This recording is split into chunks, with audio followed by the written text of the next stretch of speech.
How's it going, guys? Anthony from Saz 4x4 here, and today with Josh from Perfection Automotive, and he just bought this second-hand Prado, and we're gonna have a look through the car, and we're gonna do obviously a service to make sure everything is running well, and we're gonna start with all the driveline fluids. So yeah, let's get into it.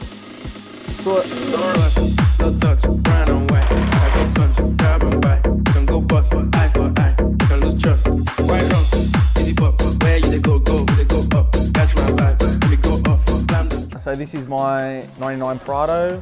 It was a one-owner car. Bought it from Armadale. It's got about 250,000 Ks on it with logbooks. We're just going to go through, give it a once-over, do all the driveline fluids, front and rear diff, transfer case, manual gearbox, and yeah, we'll just see if we can find any other little problems and we'll take it as we go. Alright, so we're just checking for any movement in the wheels. 9 times out of 10, up and down will be a wheel bearing. Left and right will be either a tie rod end or a rack end. Yeah, these feel all good, no dramas at all. While you're here, check brakes and stuff like that. But yeah, all seems to look good at the moment, and we'll just keep going.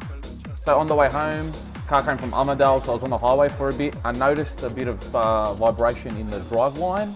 I can feel here there's a bit of movement in this uni, and there's a slight bit of movement up here in this cardan joint.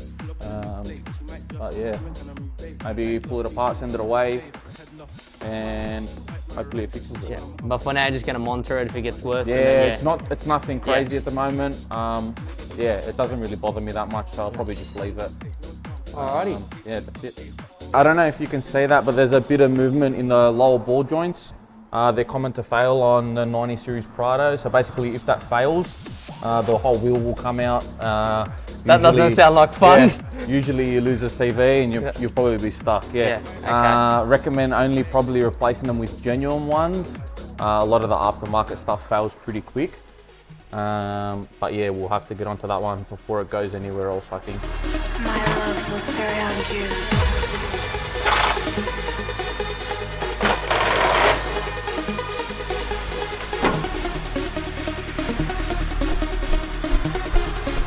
My love will surround you.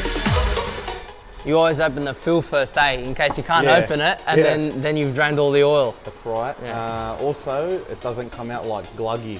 Okay, so there's air to make it come out smoother. My love will surround you.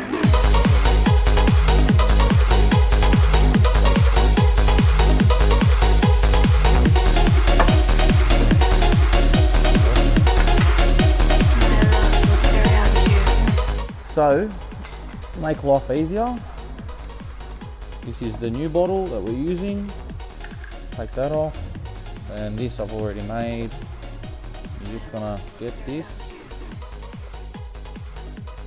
Pretty much just poke a hole in the cap, put a hose through. Put that there. Then you're gonna poke a hole in the back here. Oh, is that to let air in to make it flow better, isn't it? Yeah, so you just poke a little hole in there. And then you shove this hose where you want the oil to go. Let the fucking go in. Like that. And you grab this. Oh, compressor. That's very smart. And you just fill it up till it comes out, and that's it. And Bob's your uncle. Put the plug in and then keep doing the rest of them. That's it.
All right, so after you change your oil, top it up, start the car, run it for maybe 10-15 seconds, make sure your oil pressure light goes out, then turn it off, pull the dipstick out, wipe the dipstick clean, put it back in, and then, so between the two dots is 1 litre, so it's about halfway, means it needs probably another 500 mil.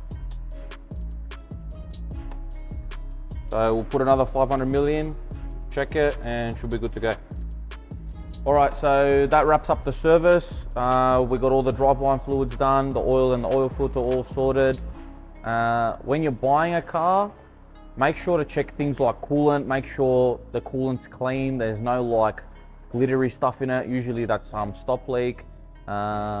See if the car's got logbooks, try and see if they got any records for stuff like timing belt, if the car has one, or yeah, just general servicing. As long as the servicing has been done on time, the car should be in pretty good condition, as long as they're doing what's recommended by the mechanic. If they're just doing oil and filter every time and leaving everything else, depending on the case, the car will probably be not the best. Realistically, as long as the bodywork's in pretty good condition, everything else can be fixed. So you want to find something with a clean, straight body. Mechanical is a lot cheaper to fix than like bodywork and stuff like that. So if I have any advice, try and find a car with a clean, straight body and fix up the rest slowly as you go.